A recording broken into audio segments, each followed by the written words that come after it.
Alex Hormozi's got his new book launch coming up for $100 million money models, and I'm going to be consulting with him on that. And I did the launch with Iman Gadazi earlier this year. We had 8 figures in 48 hours and 19 minutes. It was insane. And we killed it. Dean Graziosi and Tony Robbins, when they do their mastermind business launch, I consulted on that. I feel like I'm name dropping here. I'm only doing this to say I speak from experience. I discovered, Matt, that the main reason most people won't buy things that they should buy. So they know they want to buy it. It makes sense for them to buy it. If they got the result from it, their life would be completely better, yet they still hesitate to buy it. And they believe everything that you say and claim. They believe your proof. They believe you're the person that can help them solve for it, yet they still don't buy. Why is that?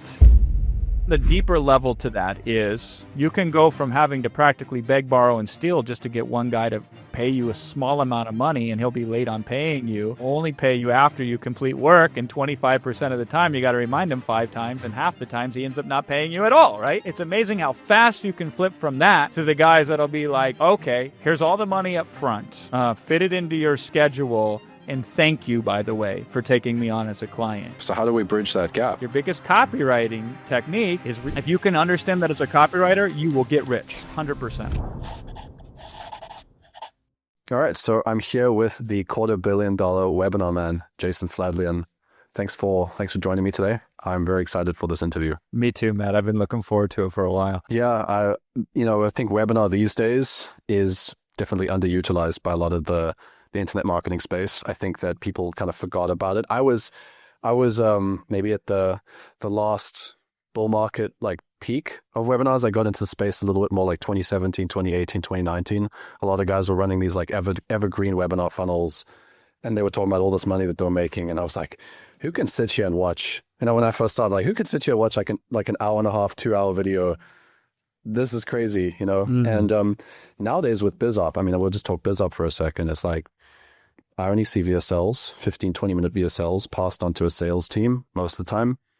And I don't actually see that many webinars. And I see more like some people are doing more live events now as well. So like, what's your take on where the space is with, one of the best ways to sell in the world? Yeah, it's amazing to me how psychology plays such a role in our decisions, because objectively speaking, if you look at all of the biggest launches that are taking place, there's webinars as a core central part of their strategy. So I did the launch with Iman Gadazi earlier this year. We had 8 figures in 48 hours and 19 minutes, like from card open. It was insane. And we killed it. And it was 5 webinars essentially stitched together. And we pitched on the second webinar. And Alex Hormozi's got his new book launch coming up for $100 million money models, and I'm going to be consulting with him on that. And we have already started some consulting, and it's about a webinar. In fact, he's doing something different on this webinar than the last book launch, which I also consulted on, which he came to me with a certain kind of webinar, and I helped him adjust it to what I felt was the best webinar for him to sell that last book. And that was a huge event. And if you just keep looking at, like, I consulted with, I feel like I'm name dropping here. I'm only doing this to say I speak from experience. Yeah, it's context. For context, right? Like Dean Graziosi and Tony Robbins, when they do their mastermind business launch, I consulted on that a couple of years back, and that is a series of webinars. So sometimes they call them challenges, sometimes they call them whatever, but it's like, to me, every big record I've ever set and every big client that I've worked with that's really took over the market, they've utilized webinars not as the only strategy, but as the core part of their strategy. And it's just, I don't know a better tool if you're going to go mass market, if you're going to have the biggest impact, if you're going to do a launch, if you're going to take over a market, than a webinar. But Matt, it's fallen out of style because it is 100% true that webinars to cold audiences are more difficult to make work. They're more money to make work, but they're harder, and markets tend to gravitate towards the path of least resistance, even at the expense of growth and even at the expense of impact. And so because, we're past that point of where you could be very lazy on a webinar and not be very good and do okay.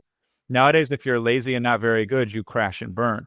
But if you are good then the results are bigger than ever. Yeah. Because you can reach more people than ever.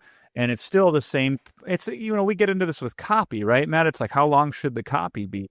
You generally don't lose anything by going longer, but you can lose by going shorter. So it's longer form copy, if done correctly, on higher ticket items, still outperforms any other form of copy that you can think of.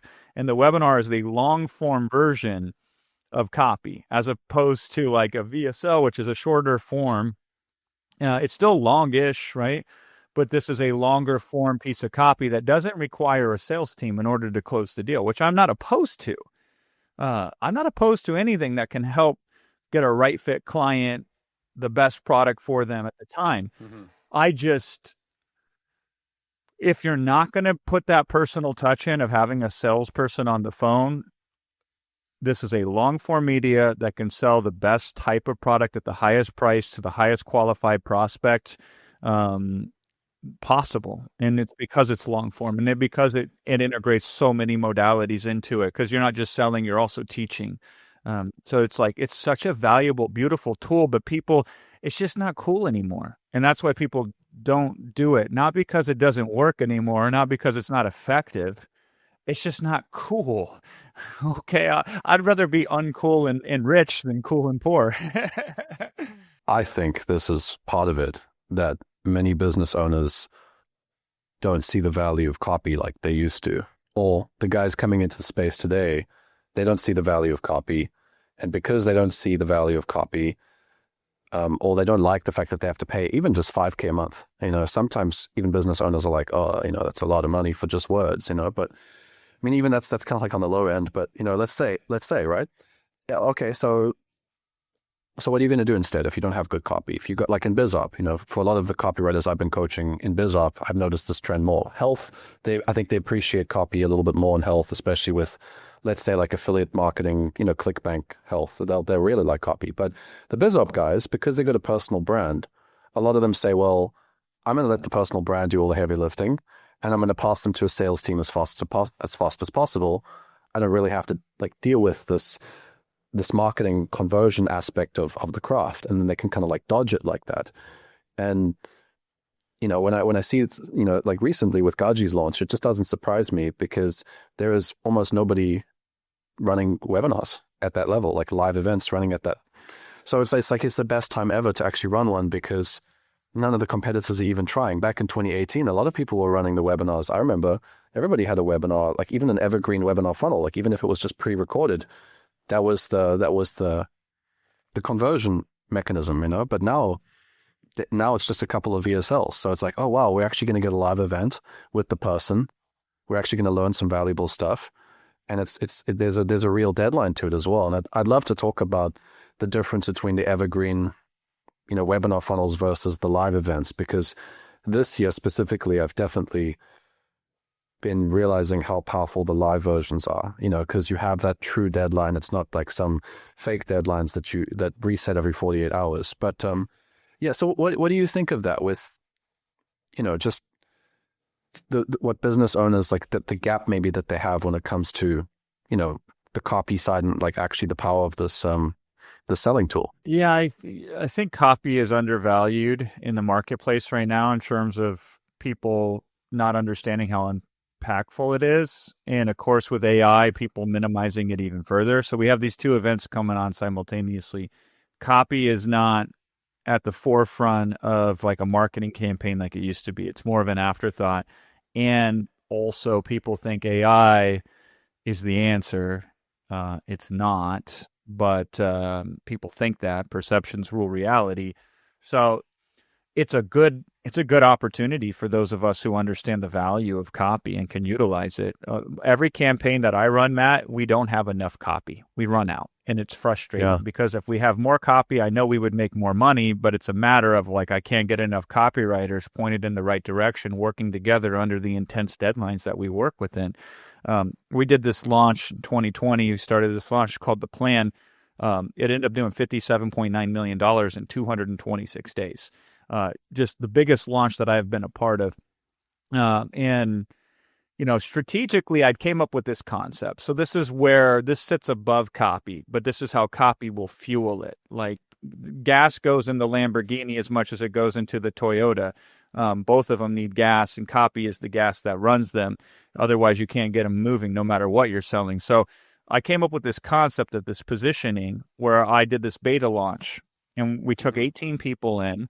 They paid $10,000 for one-on-one training, and they had to agree that we could document and show all of their results in real time whenever we wanted to whoever we wanted to.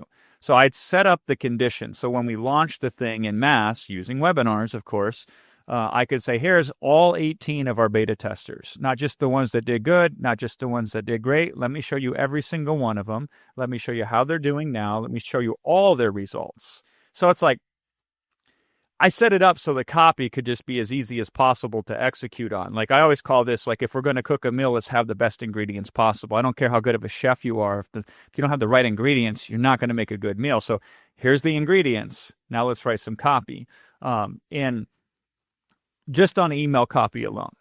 So we needed internally thousands and thousands and thousands of words of email copy for, promoting the webinar, before the webinar, after the webinar, the next webinar that's coming up in place, the relaunch, because we would cycle through these and relaunch them every month. We were doing these beta launches.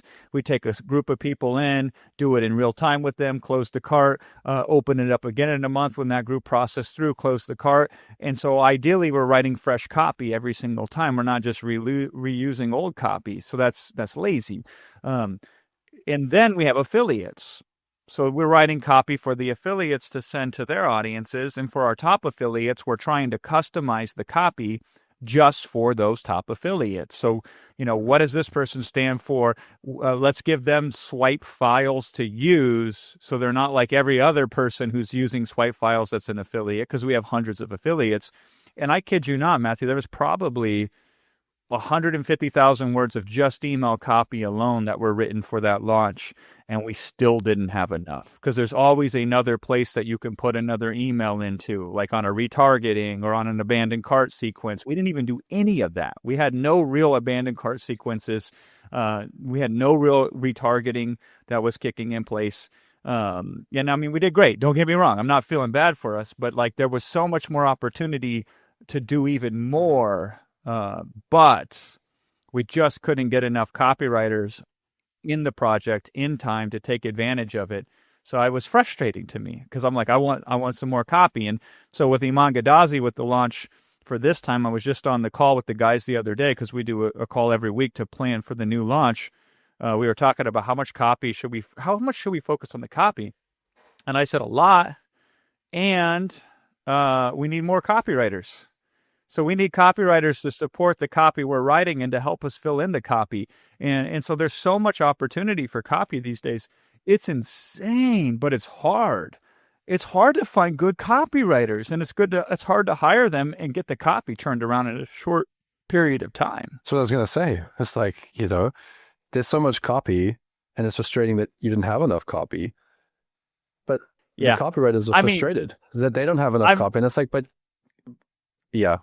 What is it? We have a whole bunch of guys who will quote us $10,000 to write a piece of copy, and it's like, bro, you're not worth that much yet, right? So get out of here. Well, that's what I was going to say. It's like these guys with the content, it's like they're content writers. They're not copywriters. Majority of them these days, they're not being taught direct response. They're not being taught how to produce big ideas. They're not being taught how to create marketing arguments or conversion arguments or big belief shift, whatever the language is from whichever school of thought that they come through. It's like, the biggest part of, I was reviewing copy last week, Jason, for just some guys learning, they're in the early days, and I said to him, do you know what you're missing from this copy? You're not building any big idea, and you're not building the conversion mechanism. Some people call it the mechanism.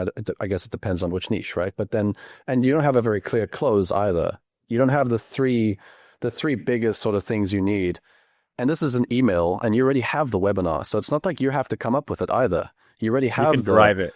Yeah. You can take it from the webinar. Take the big ideas from the webinar. Why is the hook so... That's a brilliant point, by the way. Yeah. I'm glad you brought that up, Matthew, because I look at the webinars, which is generally 30 to 40, maybe 50,000 words of copy. We tend to script them these days. But each point in a webinar can be expanded upon in an email. And I teach the copywriters this all the time, and it kind of frustrates me. I'm like, this is just a germ of an idea. If I'm stitching together 50 or 70 ideas throughout the webinar, you can pull any one of those ideas out and expand it.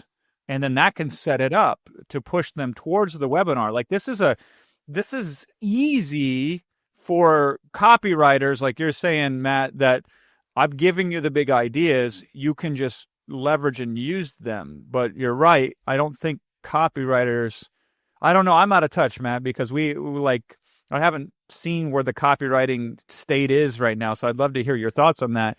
I'm out of touch with where the copywriting mind is at and where the marketing is at and who's teaching copywriters and what they're doing. But it's very interesting to me because if you're getting started in copywriting, I say you go work for people that are producing like we are, and you fill in any gap you can, because as you get experience writing copy, then you start to connect these concepts of, I can take a big idea and my copy doesn't have to be fancy. It just has to get the point across. I don't have to necessarily dress it up.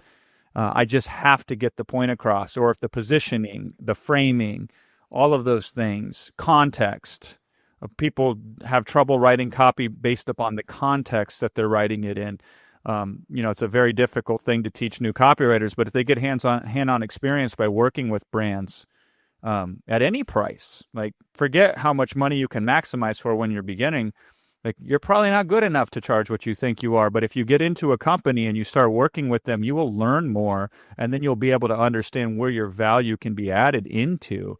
And that's exciting for me because I started writing copy. That's how I started in this business. And so I have a soft spot for copywriters. They're like my favorite people in the world.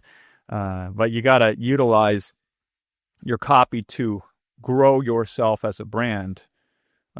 If you really want to make some serious money, but at the heart of it, you got to know copywriting principles. I think a lot of them are content writers these days. I think the biz op side of copywriting, selling it as a biz op, is words. We're not in the word business. We're in the idea business. I think Mark Ford said that once. So we're in the idea business. We're in the selling business. We're shifting the beliefs that the audience needs shifted in order to be sold on the next step. That's not writing words, and I think a lot of the guys getting introduced to the space today, the ones I'm seeing, they'll come to me or they'll come to a different coach and they don't know the fundamentals of direct response. They know maybe core fundamentals of writing. They know some core fundamentals of maybe closing some clients, but they're content writers. They're comfortable with their emails. They're comfortable with organic content. They're comfortable with video scripts for YouTube. You ask them to write ads, cold ads, they kind of like, it's cold ads, bro, it's a hook.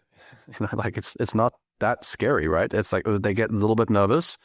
VSLs, it's like, well, and those are not all copywriters. This is like some of the guys coming in now, and I feel for them because it's just that there's where these coaches that were, I was learning from a lot of people that was like, when I worked with my, by the way, one of my first big clients was Dan Locke. So Dan Locke's team, they kind of like, gave me a big hug and they gave me all this training from all the best guys. And I learned from Todd Brown, Matt Fury.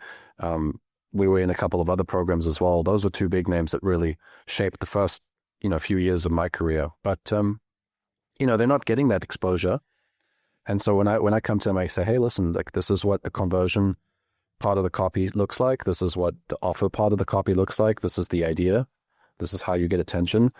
It's not just the big swipe file of headlines. It's not really the words on the headline. It's the idea behind them. It's the emotion, the core emotion of the headline. Like, for example, right? You can have a biz op market that's in a state of fear versus a state of excitement, and the headline's going to be completely different. Some headline be like, "How we've done this much money." That's more aspirational versus like, I don't know, Here's how you should lose your shirt. Yeah.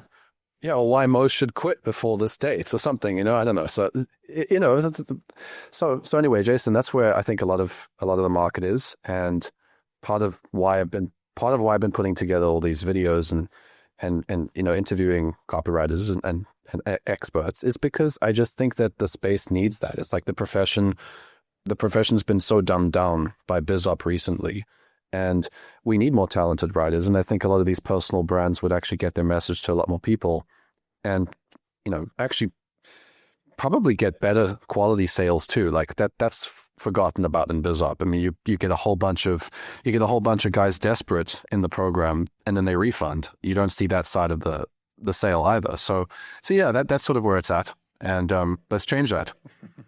Yeah, let's change that. So I have a funny story for you. I used to do consulting for Dan Lok way back in the day. So he'd pay me $25K for a day. That was my rate. And all we would do for a majority of it, Matt, I mean, I would review his webinars, but we would just work angles. He'd be like, give me this sales angle. And in real time, I would be pitching the angle. And they'd like, give me this sales angle. And I'd pitch the angle. And I don't even remember this, but years later, a guy came up to me. He's like, I used to sit on those calls with Dan, because Dan would bring some people in from his team to sit on those calls. And he goes, you gave us the fire hose close. And he's like, oh my God, we use it. It's so good. I still use it to this day. I'm like, what's fire hose close? I don't even remember. And he said, it's imagine walking down the street with a fire hose in your hand and then seeing a house on fire. That was the close, right? Like you're in the right place at the right time. This is a laydown. I'm like, dang, that is a good close. But that's what we would do. And that goes to the concept of like the big ideas or the angles or the hooks. Like I can say them in real time and rattle copy off in real time, like from my head as I speak it, because I've done this enough. And then him and his team would capture these ideas and then put words to them to optimize them even further and more specifically, and then they would just flesh them out and they would stack them together, one after the other after the other. It makes sense to me hearing you say this, Matt, about how it's shifted to content writers, because social media has created more of a demand for content. So there's more demand that you would need to, write social media posts and write other, YouTube scripts, things like that. But even then, I would rather have a copywriter write these than a quote unquote content writer. And let's talk about the difference between the two. So content presupposes that I'm going to educate you, or I'm going to train you, or give you insight or information on a topic. And hey, there's no problem with that. That's not that bad. But a copywriter is, I'm going to change who you are by the time you're done reading this in some meaningful and specific way. That's how I look at it. So a copywriter is going to sell you on a different identity or transform you into a more empowering identity that then goes in line with whatever that person wants that you can provide for them. So I'm an old school email guy. That's still where we really focus on more than anything.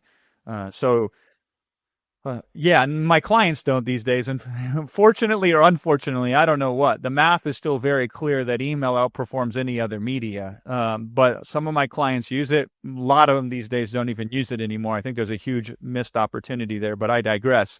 But I'm always thinking in terms of email. To me, email is my favorite form of copy because you get the most chances to write it if you're utilizing email in your marketing.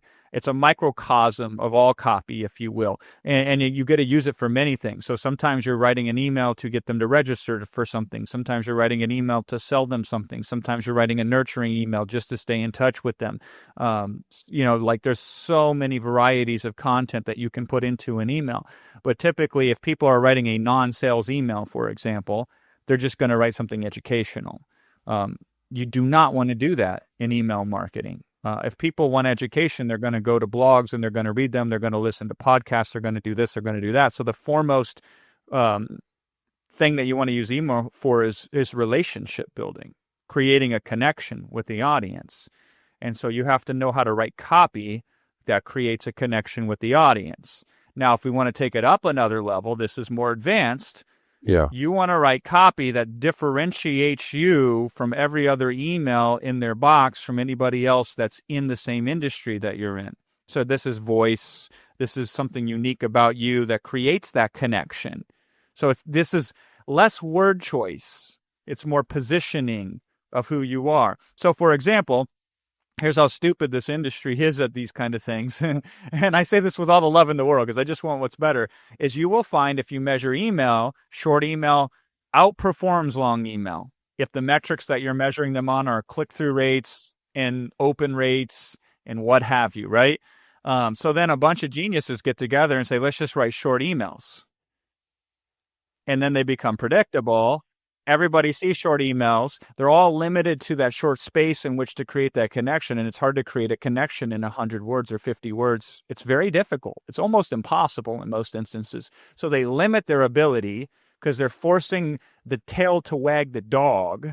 And then they're all doing the same thing. So all the emails start to look the same and everybody loses. And it's like, long email in general will outperform short email. So I like 1,000, 1,500 word, 2,000 word emails. Those are my favorite. The only reason we don't do more of them is they're harder to write. They take a longer amount of time. But if I had my way, if they took the same amount of time, I would prefer longer emails more often than shorter emails. Now, that doesn't mean we bury the call to action at the end.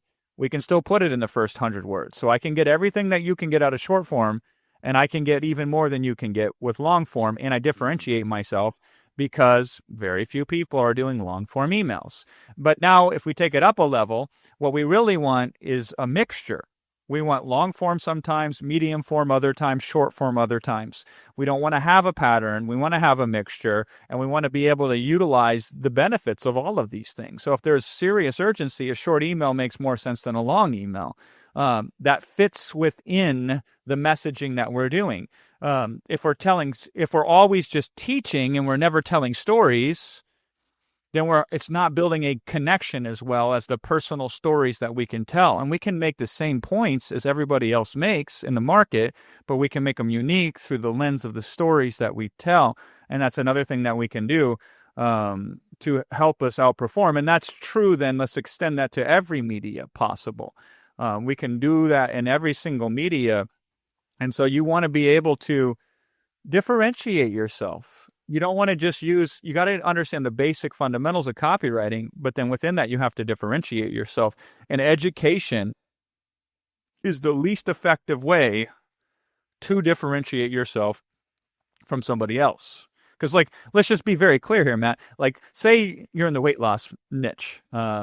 And if you go to somebody and say, here, listen, the studies have proven it. This is really effective for you to help you lose weight. First of all, get, 8 hours of sleep at night. So sleep really well. Secondly, stay incredibly hydrated. You're going to want to be super duper hydrated. Third, you want to avoid processed foods and you want to eat whole foods. You want to eat cleanly and you want to make sure that, and the market already knows all this stuff. None of this is new to them. If knowledge was enough, they would have already gotten the result that they wanted. But it's the psychological principles instead that stop them from doing these things that are healthy for them to do. And that's what you have to solve for if you're writing copy, is how do I change their relationship with these emotions that they have related to the activities that they're trying to do. Yeah, that's high level. What I just said there, super powerful. How do we change the relationship to the emotions that they have related to the activities that they know they need to do? Yep. If you can understand that as a copywriter, you will get rich, 100%. How do you even go about breaking into that, that idea? That sounds quite new to me as well. I've never heard of it that way before. So I've done thousands and thousands of hours of one-to-one selling. I kind of like it. I mean, I love it, to be honest with you, Matt, but it's too slow for my brain. If I sit there with a person on a call and we're doing one-on-one, I'm like, oh my God, I know where this is going to go. I got to wait for you to speak it for 15 minutes to get there. The baby needs to be, gestated before it's born, but I'm too impatient for that. And so I don't do one-to-one, even though I love it so much. What I like about webinars is at the end, when you run through all the slides and there's still a live audience and there's people interested and active and asking questions, now I can do kind of one-to-one selling, but in a group. Yeah. So I can start to answer your objection, also then answer your objection while I'm waiting for your response over here to this objection. Then I'm working on this other objection. So I'm closing 5 or 10 or 15 people all at once simultaneously. Which then keeps me going, because otherwise my ADHD will take over. And I don't mean ADHD in a flippant sense. I mean, I'm literally diagnosed full-scale insanity ADHD. It's amazing that I can be functional half of the time. I don't know how I do it, but so I found a way to channel my neuroses. So having done this now thousands and thousands of times, with real stakes on the line and real money to be made, I've learned these patterns and I understand them now at a very intimate level. So I'll give you some examples. Yeah. And then we can generalize this and how you can write copy along these lines. It's early on in my career, I discovered, Matt, that the main reason most people won't buy things that they should buy. So they know they want to buy it. It makes sense for them to buy it. If they got the result from it, their life would be completely better, yet they still hesitate to buy it. And they believe everything that you say and claim. They believe your proof. They believe you're the person that can help them solve for it, yet they still don't buy. Why is that? And this is fascinating to me because this is a majority of your market. A majority of your market, you've done everything you possibly can to target them correctly, write offer, write everything, this and that, and they still won't buy. They just won't. Oh, interesting. And so I always would think, why is that the case? Why is it the case? And so one day, closing as I was doing this, this is 15 years ago, maybe 16 years ago at this point, because I've done this for so long. I'm gently and empathetically, and with all the rapport and trust in the world, pushing from a place of love, but pushing on this audience to understand why they wouldn't buy. And I was always thinking it was fear of failure. I try this thing out and it doesn't work, and then I feel like a loser. And there is that element to it. So if I try this out and it won't work, I'm a big loser. And so we have to write copy to address that situation at some point in time. Okay. But then the deeper level to that is also, what if I win? I don't know what that's like.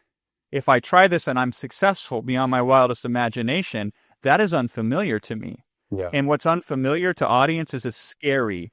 And what's scary makes them less likely to act upon it and do anything with it. And so they have this emotional relationship with fear that is what we call in NLP terms a double bind. Whether they win or they lose, they're still afraid. So they have this relationship. If I feel fear, then I don't do anything. And this is most human beings.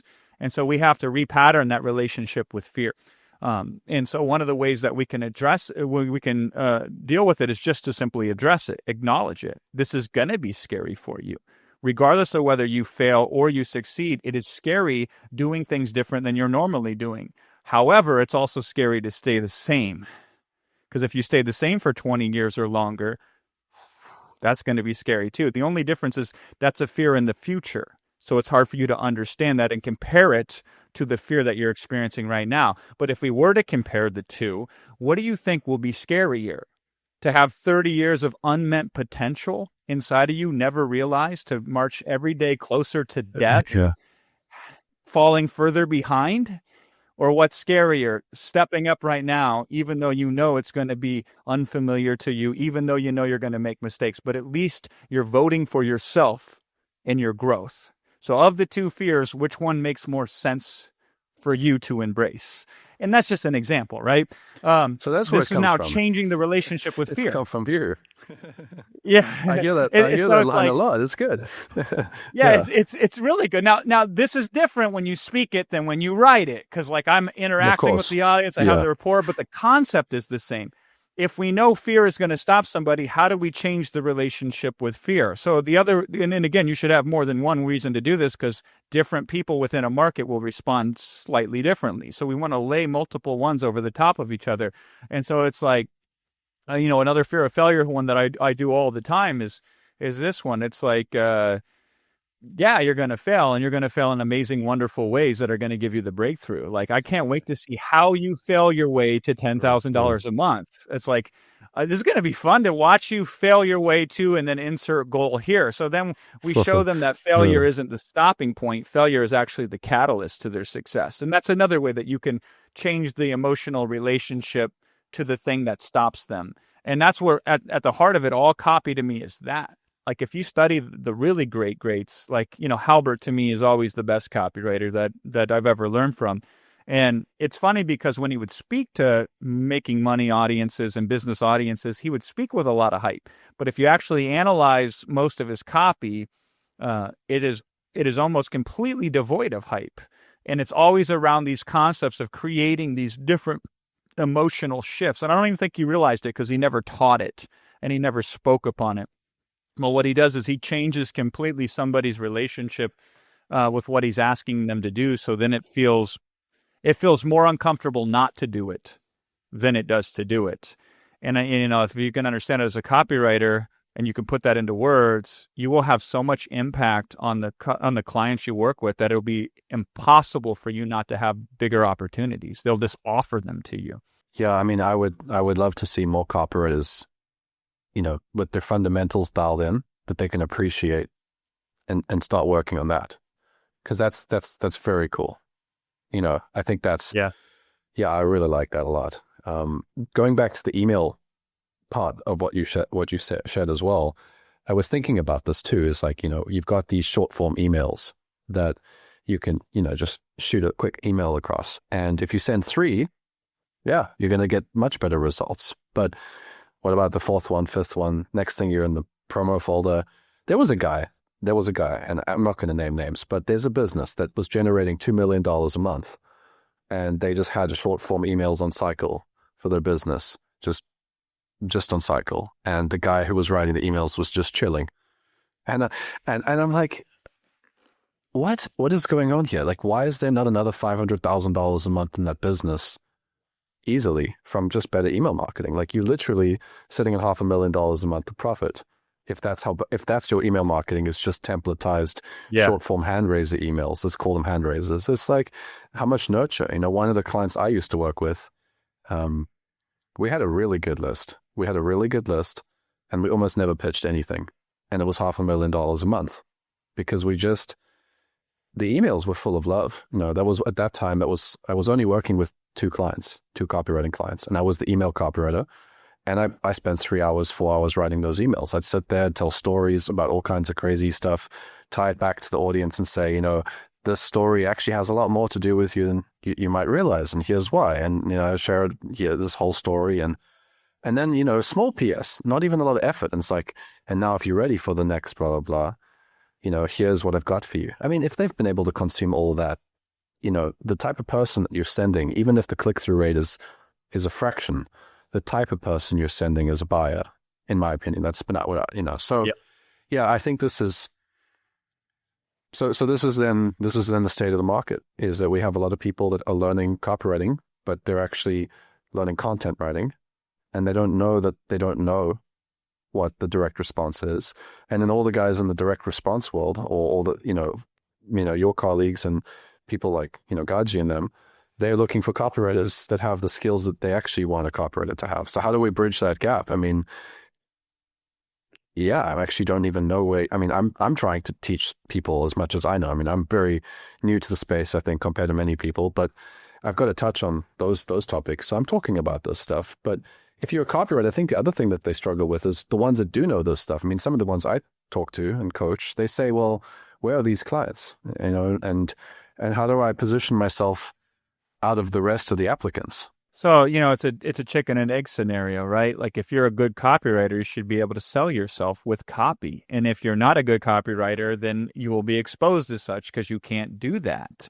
And so you're not worth it then. If you're not able to answer your own question on how do I position myself to get clients, you're not ready to get clients yet. I know that sounds harsh, but I think it needs to be spoken out loud, because every good copywriter should know how to position an offer, including their own. And I'll give you a perfect example of this, Matt, because here's the pushback you'll get on this. Well, I'm brand new. I don't have results. I don't have a portfolio. I don't have this and I don't have that. Great. Let's use that to our advantage. Hey, I'm brand new.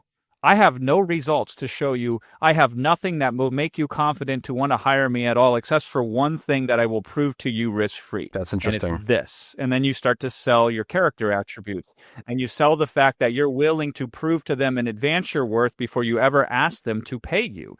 And then after you prove your worth, then you can have the financial conversation, right? So it's like, that's positioning. We take whatever position you have and we find the best way to articulate and sell it. So you say to somebody, listen, I will work for you for free for 3 weeks. I will take on any job that you need done to prove to you that I have the can-do attitude, and I will show up and we'll see if I can provide you value or not. And if I can't, you tell me to get lost. But if I can, just do me a favor and promise me that we'll have a conversation on what potential compensation could look like, and just be fair and reasonable with me. I'm hungry. I want to prove my point. I want to get results. I would love to work with you on getting these results, but I get it. Like, yeah, You paying me up front without me producing for you is risky to you. You're busy as well, so you don't want to manage me, so I'm going to manage myself. And so you're selling yourself, right? Like, but here's the thing copywriters do, which is maddening to me. They all write the same, even though we're taught as a part of copy to differentiate ourselves, but there's this lack of comfort of like, okay, I learned the copywriting rules, so if I deviate from those rules, then I'm not a good copywriter. And so then you get conformity in a market that rewards nonconformity. And nobody sees the contradictions in these two. So if I'm going to be a good copywriter, I have to write differently than every other potential copywriter that I'm competing against. And so that's how you would sell yourself if you're brand new. You would go to people like myself and others, and you would very proactively assert what you can do for me in a way that's risk-free for me to try. And then if you're good, you will have a job, because copywriters have the value of being so directly tied to response that it's easy for them to be compensated once they prove themselves. So like a graphic artist, it's hard for them, or a logo designer, it's hard for them to be attributable to the bottom line. It's very difficult to say, well, that logo you made over there, or this thing you did over there is worth this much.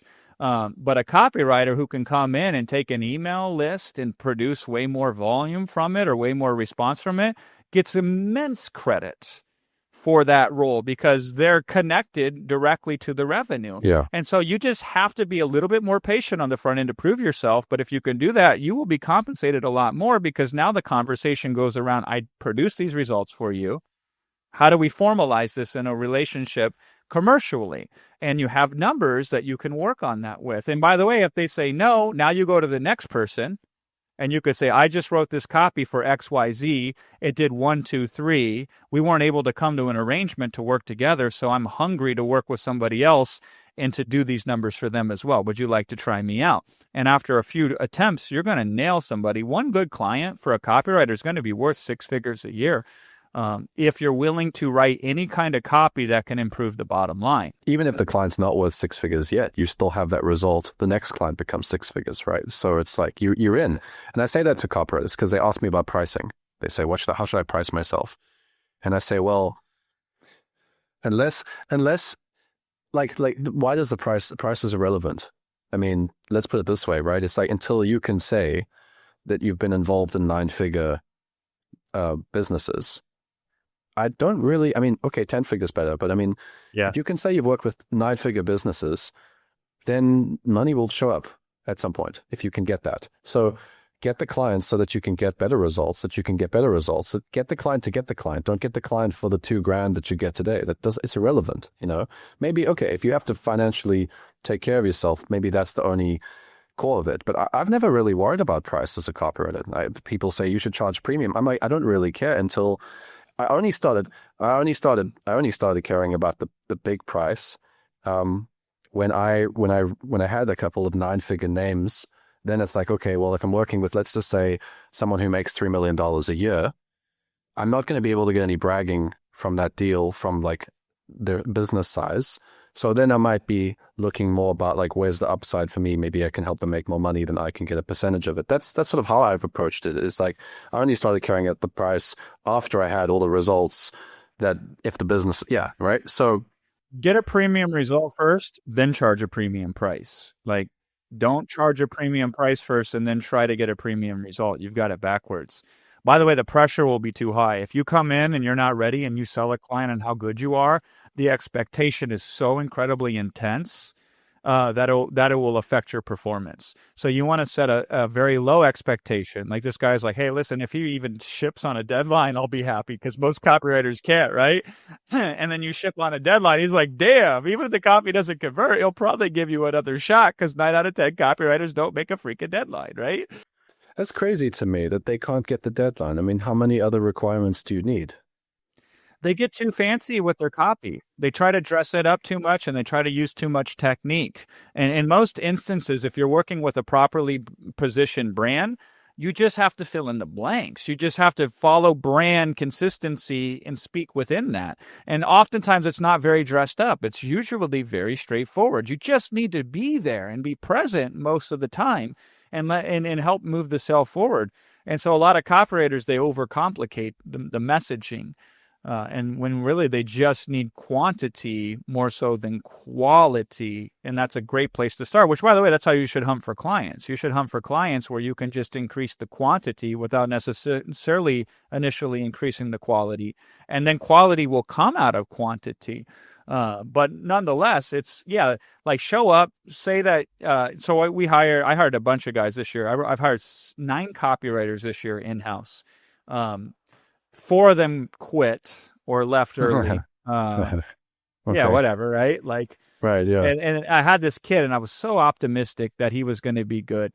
And he kept saying to me, he's like, so I sat him down because this is who I'm looking to hire these days. I sat him down. I said, "What's your living situation right now?" He goes, "I live with my mom and dad." Great. That makes me very happy, right? So he doesn't have a lot of expenses. He doesn't have a lot of overhead. He can build his business the way that I built my business, which is sleeping on the floor, hungry, willing to invest in my skill through experience, knowing that the money will come as a result of developing the skill, not needing the money up front, developing the skill up front, right? So I said, "Great, your parents okay with you living at home?" He goes, "Yeah." I go, "You have a girlfriend?" "Yeah, I got a girlfriend." Is she supportive of what you do? She is totally supportive of what I do. Yeah. Fantastic. Let's start. And he goes, "I will do anything I can to help you." I go, "We'll see." He goes, "No, I'll show up every day." "Okay, we'll see, right?" I go, "If you do, great. If not, then I'll get rid of you." It's just very simple. And the kid was good. Like, he looked good. I could tell he was raised by a family that was a well-to-do family in terms of they taught him manners and everything. And all of it was going right. And then for whatever reason, he couldn't show up.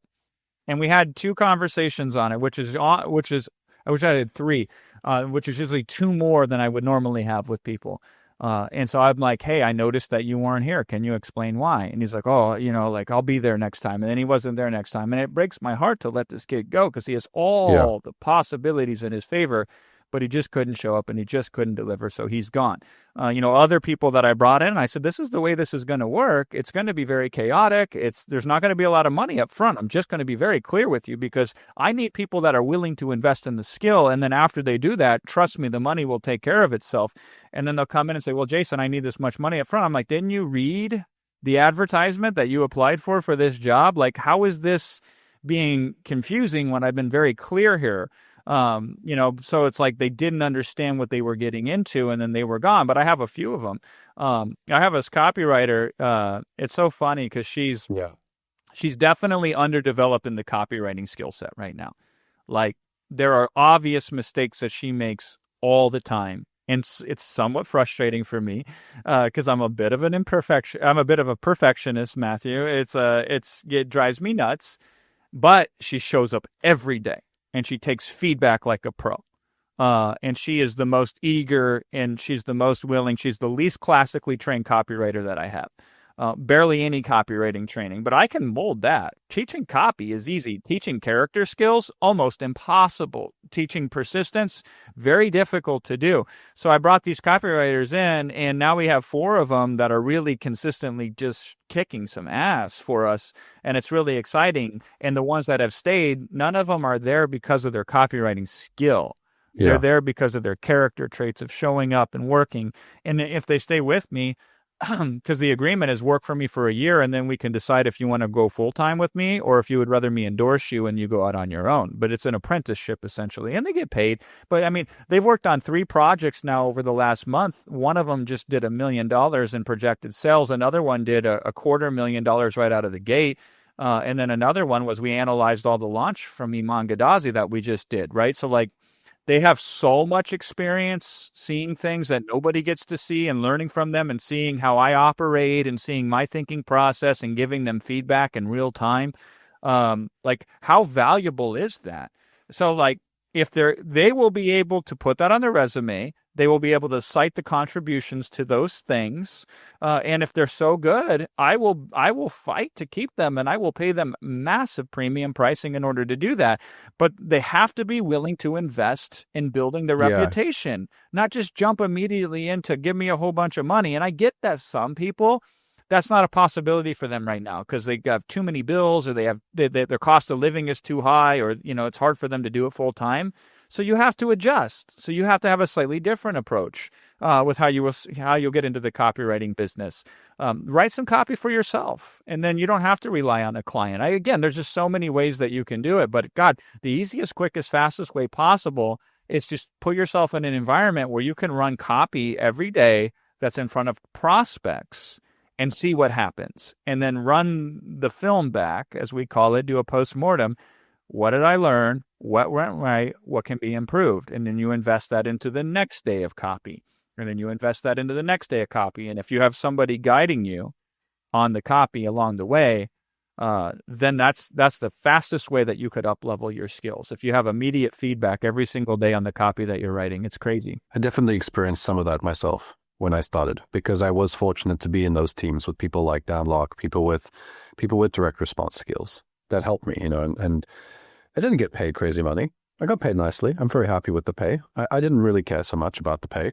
I learned to run, 7-figure email lists. I learned to write ads that convert. I actually ended up coaching a few copywriters too, which is part of how I became a coach. So I actually ended up coaching some people. So I was just so happy with the opportunity that I could do that in such a short time. Instead of spending 10 years working with startups, I actually got to see behind some of these 8-figure businesses back then, But I really wanted to go back to what you said about, differentiation, writing copy, different copy, because I think now more than ever, you have, because of AI, and you have the funnel hacking culture, you have AI and the funnel hacking culture, and then also lots of templatized BizOp courses for copywriting with lots of so now it's like you have these three things all together. It's like, hey, AI that writes kind of, the funnel hacking is how you should do marketing, is look at the best guy in the industry and just copy exactly what he's doing, which is how I've right? But that's what I hear all the time. And then from business owners, even more than copywriters, actually, it sounds like a lot of the copywriters I'm working with are frustrated that their clients just want to funnel hack. Actually, they want to do it differently. And then, of course, you've also got all those templates. So every piece of copy sounds the same. And then that copy gets copied because it gets sent to big businesses. And then it's just this compression of quality where some of the stuff these days doesn't, it has like an echo of direct response, or an echo of what the original piece of copy was. And so for me, I'm more than ever thinking copy is clearly in a bear market. AI has changed the way that people see it, and it's only a matter of time before people realize that copy is actually a marketing asset, like a literal asset class. It's like an asset. And big businesses that value copy are paying for it just the same way as you would buy oil, the same way you would buy a literal asset, because it literally has a potential to generate on repeat money for a business. So what is your perspective on how AI is integrating with the process? I mean, I did see a post of yours recently where you said you're loving AI, but we use it every day. How are you using AI differently? So let's talk differentiation, right? So a large language model is trained on predictive words. So this word, I'll predict the next word, and then I'll predict the next word, and then I'll predict the next word over a large segment, a massively large segment of words, which can be advantageous. So if I need just a basic personal email, my son's teacher writes an email and she says something about, blah, blah, blah. And I don't want to think 20 minutes of how to write and respond to that. Throw it into AI, send back whatever AI spits out with the M dashes and all, don't care.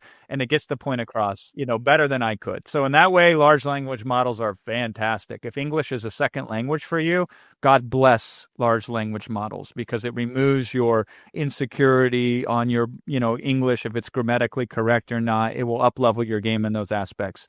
But when it comes to these hyper-competitive markets with lots of money on the line, it's only going to be a short-term advantage at most if you can just prompt AI and have it spit out copy for you that you can copy and paste. So the same application applies for AI as it does for every marketing campaign. If we're all trained on the same data set, then we're all limited to what that data set can produce for us. And if it's predictive, we are automatically guaranteeing that we will not be differentiated. So then our only advantages is being in markets where differentiation isn't important, which are very few, very hard to find, and they never last long. Because God forbid you find a blue ocean market, it will turn red very quickly. So how do we differentiate with AI? Well, one of the ways we differentiate with AI is we infuse it with proprietary knowledge. So I have a lot of scripts that I've developed that I use that are unique to me. They're not a derivative script. They're not a normal copywriting script. In fact, they're a completely Yeah. abnormal copywriting script. So I'll give you an example, and we use this in webinars. We use a pop quiz in some instances to start a webinar. So at the beginning of the webinar, this is a great hook. You say, okay, we're going to start this webinar off with a pop quiz, and your answers won't give you a good grade. They'll be the key to helping you solve X, Y, and Z. So if you're ready, tell me you're ready right now in the chat. And here's how this is going to work. I'm going to ask you a series of questions. If you think the answer is true, you type T into the chat. And if you think the answer is false, you type F into the chat.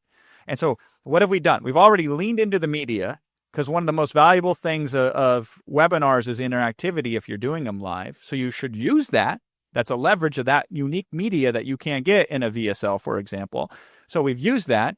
We're different because most webinars don't start off with a pop quiz. Almost none of them do. The only ones that have been trained by me, because I was the one that invented the technique. I didn't funnel hack that. I invented it, right?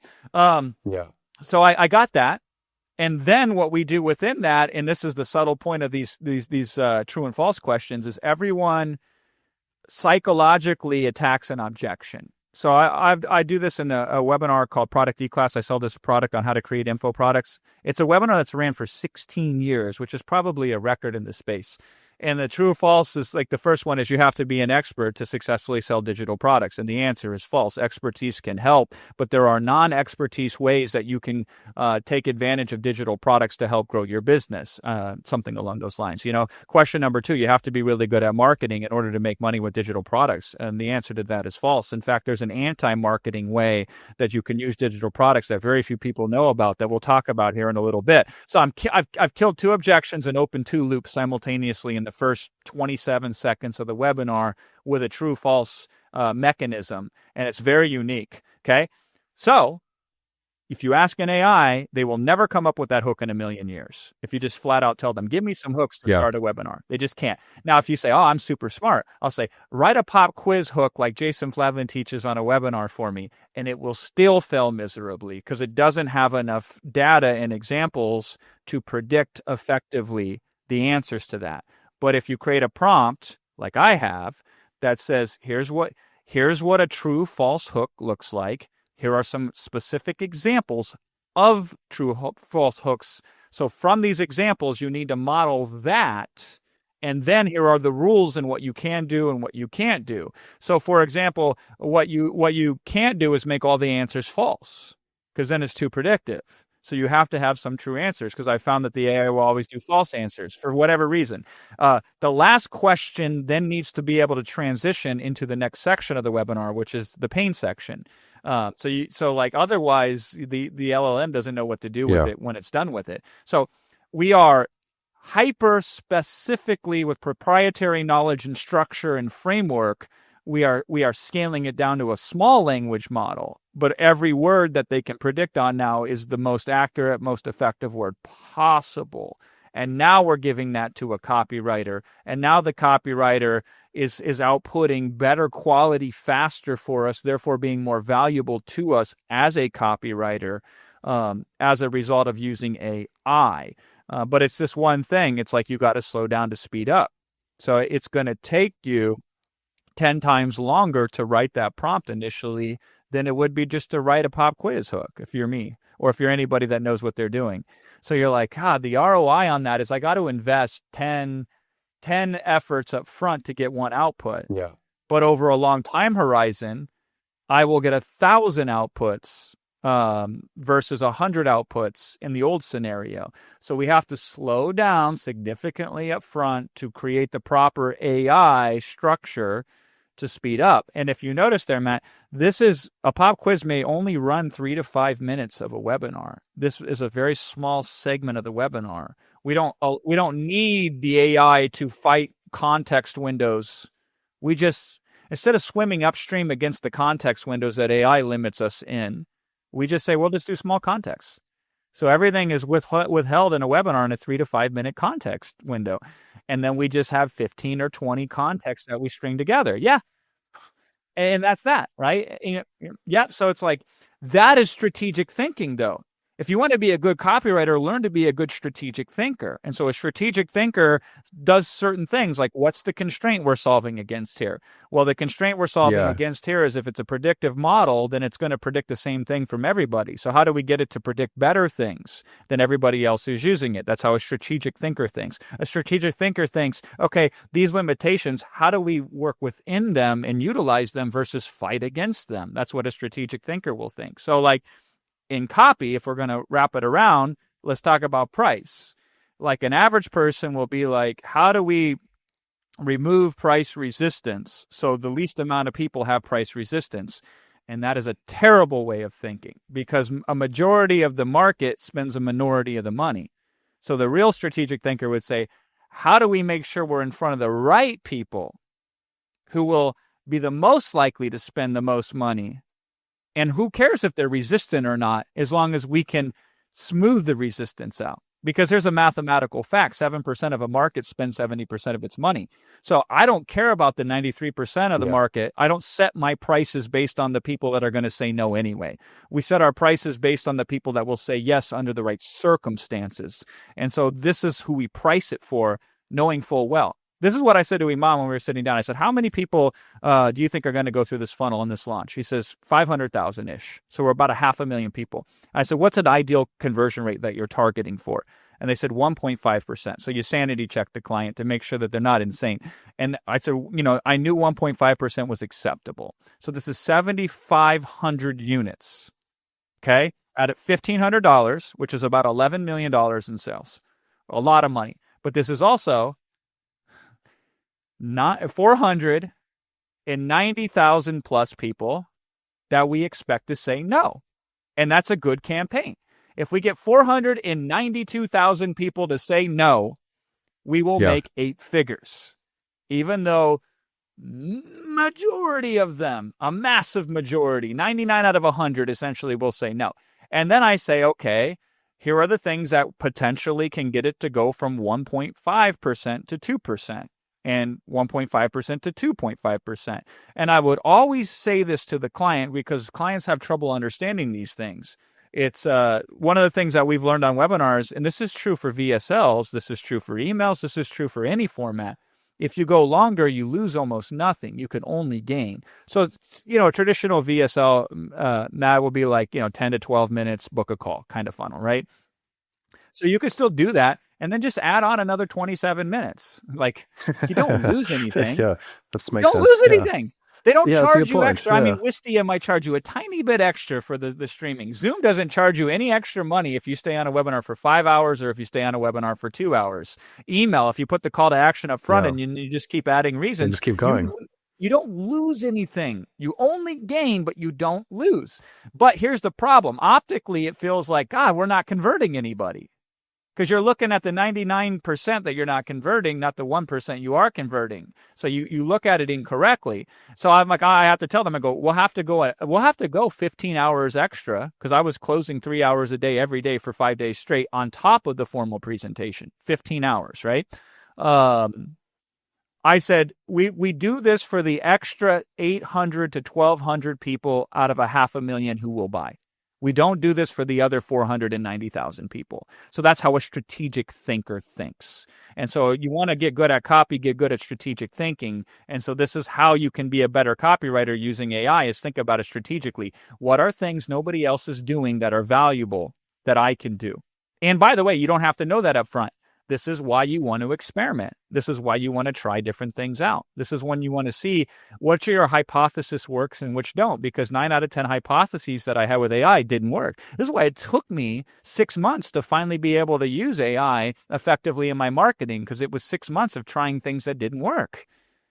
I'm okay with that. I'm just so happy to hear all these things, man.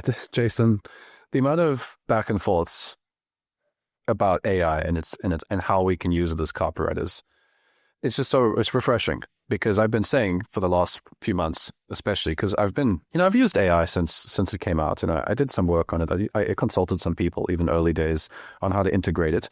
But a lot of people are just using it to just throw copy together. And I said, okay, well, let's put it this way, right? The top marketers, the guys that are making the most money, the reason that they are the winner is because they create the blue ocean through differentiation. So if the differentiation is how you're going to stand out from the rest of the marketplace, and you're using AI, and you throw in all your research. Here's my 10 top competitors.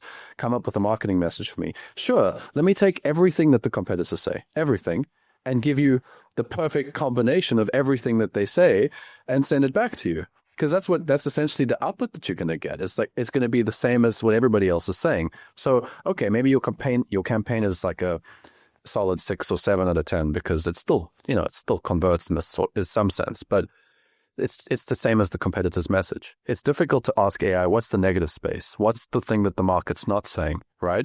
And so that's where it's like, that's what you're figuring out, right, Jason? You'll figure out what the market is wanting to hear or how you can differentiate.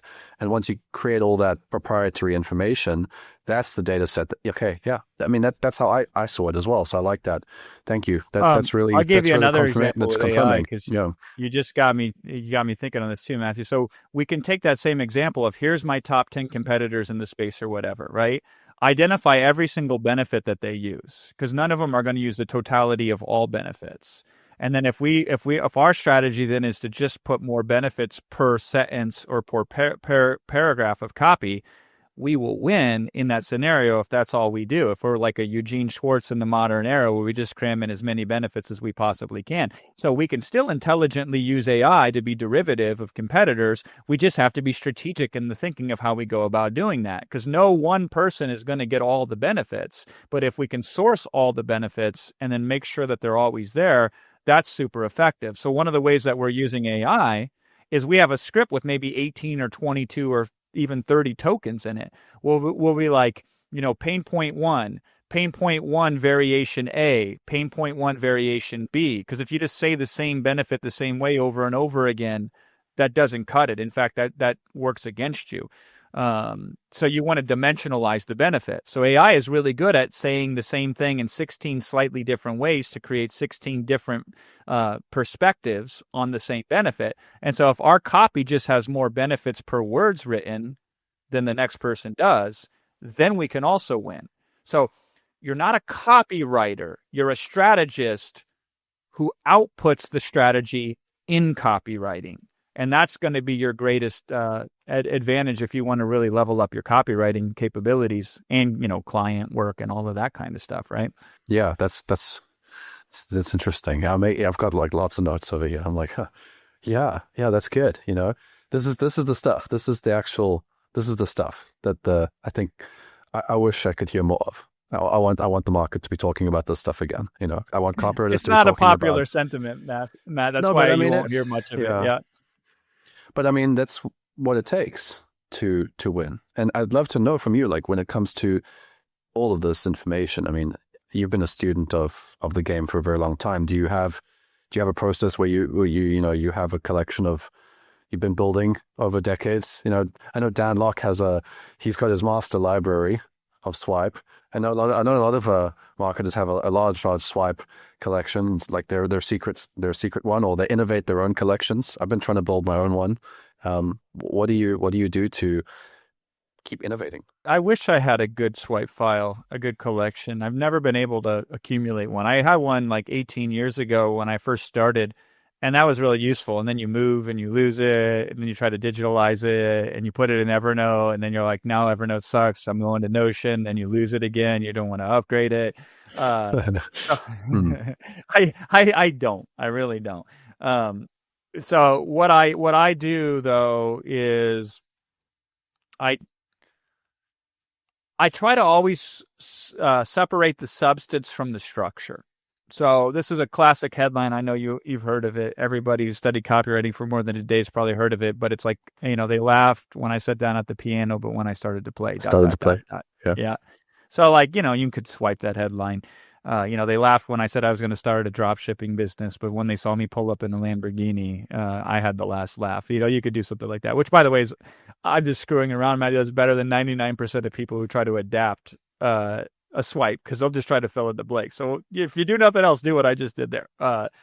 But the structure underneath of it is what? The structure is this idea of people thought that I was some loser who was incapable, and I proved them all wrong. I showed them. I made them eat their words. I had the last laugh. I Yeah. was redemptive in who I was as a character. They wrote me off, and I came in and I stole the show. That's the substance behind it. So now that we know that that's one of the key core motivators of what human beings respond to and move towards and get motivated by and will invest in order to get that outcome, this is how we learn to write copy with that type of motivation. And so we can have that show up in a variety of ways. So I'm more interested in the structure of what's going on, not the specific substance of the thing that I'm reading.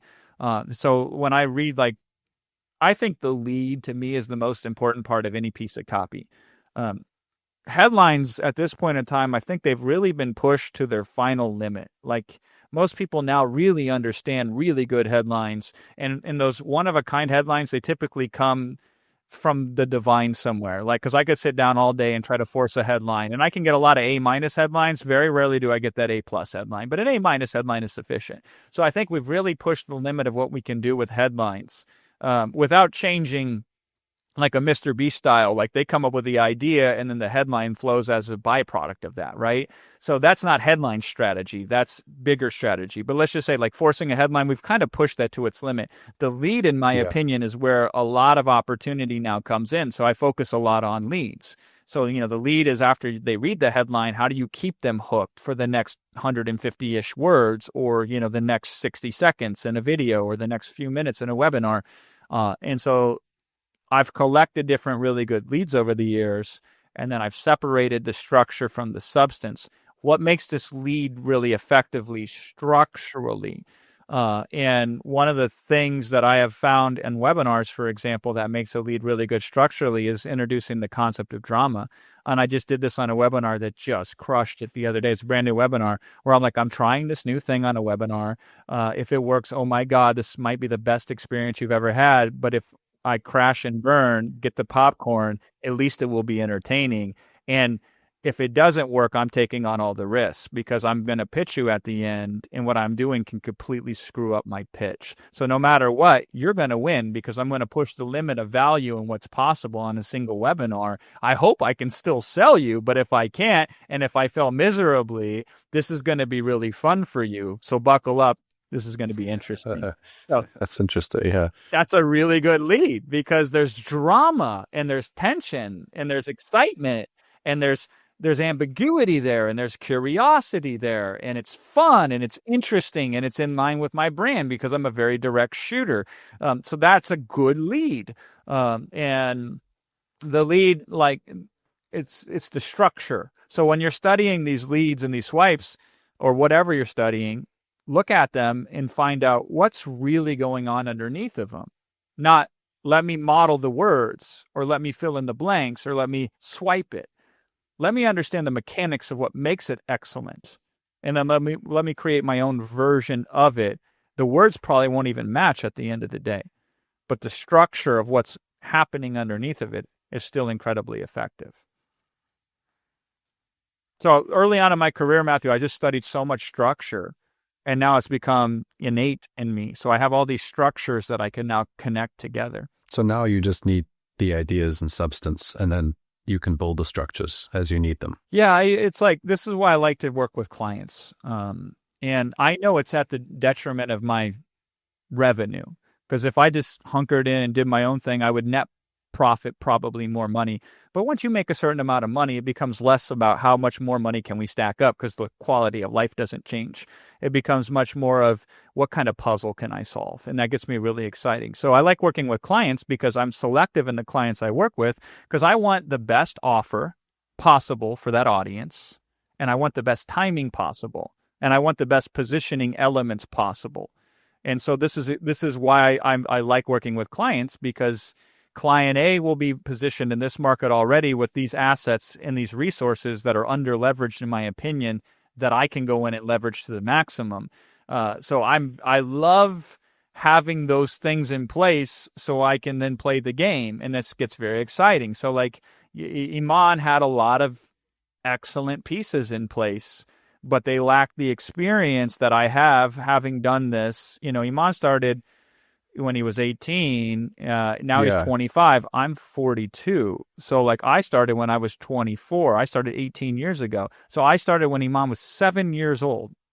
7. And I started in this space where like I'd been through all of these different waves that they weren't there for. They were only aware of them, but I lived them and I innovated in those conditions. So I bring in all this wisdom. And so with that wisdom combined with the resources that they have, it's super exciting for me because I'm like, what's possible? What can we do? But fundamentally, for that market, I believed Iman had the very best product. And I also believe that they had such incredible positioning already established that I could just go in there and multiply it. And it was very fun for me. And I've never pitched in front of 59,000 people at once before. So this was an opportunity for me to get in front of 59,000 people. Matthew, I had never sold a 22-year-old kid a $1,500 product before because these were like all this was a younger demographic. Average age was 22, 24, somewhere along those lines. On a YouTube live. I have never done that before. So let me increase my experience. Let me learn something new in a new environment and let me see what happens. And then I'm going to get better as a result of this. And so I was able to step in and play in those conditions. And that makes me more valuable. So that makes me more able to serve more clients, more audiences, et cetera, et cetera. So that's what gets me really excited. Is taking these and applying that. So then the copy fits within that structure. And that's what's really fun because I can't do that myself. Because like Iman will come to me. Iman is one of the sharpest minds that I've ever worked with. And I've worked with a lot of sharp minds. And he says to me, what do you need next for an offer? I'll go out and buy it. Like I'll just go out and acquire it. Like that's his attitude. So it's good to work with companies like that because they have a lot of resources. So you combine resources with resourcefulness and then you create records. And so, they bought consulting.com and they're going to give it away for free. So now we have an asset that we can position to give away for free, and it's my job to help them properly position it to have the most amount of impact from this major acquisition that they had as a resource now that we can add to the offer. So like we got the right pieces to play the game, and then we're going to play the game as most effectively as we can. So this is super exciting to me, Matt. But hey, man, I started the same way most people did. I used to write content. Ironically, I was an article writer. I was a ghostwriter, started in 2007 for $3.50 an article, something like that. It was criminally low priced. And then I wrote articles for 6 months of my career. I got up to like $7 an article. Like I was really pushing the price limit. And then I wrote a product on how I was making money writing articles. And then I wrote a sales letter to sell that product. And then people liked it. Yeah. And so then they said, what else can you do? I said, let me figure it out. And then I figured out another thing and created a low ticket product and sold that. So my first product I ever sold was $4. And I was living in a little shed in Coralville, Iowa when I did this. It's just like the biggest secret to success, Matt, is compound interest. It works for more than just investing in assets. Compound interest in your own skill sets. So you compound the interest on the skills you acquire over time through repetition. And it's amazing to you how much they will multiply and how far you will go with it. But that's why I'm just such a proponent of getting in there as soon as possible. So, my swipe files are essentially now all the webinars that I've created. Yeah, and then looking at them and saying, hey, what can I do now that this is done? How can I optimize this? How can I import this from here over to here, Well, I think there's a lot of leverage that people think it's just about cash and having a team. But when you think of copywriting, for example, as a copywriter, the leverage you have is every single time you get results for clients, every single time that you work with an opportunity, you know how many applications you have to go through when you have 3 9-figure brands in your CV or resume. You get the first gig, you literally apply for sometimes, So versus you don't when you're even starting, apply you have anymore, to, Matt. yeah, you don't even apply. Just get referrals. Just get referrals. They come to you. Or yeah. The conversation goes like this, at least for me. It's like, I don't think I can do that. I don't think I can fit it in my schedule. It's not a marketing position. It frustrates me. No, I'm like, exactly. I want to take it's on funny. more clients. I need more copywriters to help me take on more clients and manage them. But the conversation goes, I don't think I can fit you in. And then some of the time they say, well, what if I give you more money? Then could you fit me in? And then some of the times the answer is, yes, now I can fit you in. And it's Yeah. not shtick. I'm not doing that intentionally. I literally, it's very difficult because I'm at capacity. So the project has now got to be fascinating to me. It's got to be very intriguing to me. And half the time I quote numbers now that don't even make sense for me that people will say yes to. And some of the times they will say yes, but I don't need anybody to say yes because I'm full. It's crazy how quick this business can flip. You can go from having to practically beg, borrow, and steal just to get one guy to pay you a small amount of money, and he'll be late on paying you.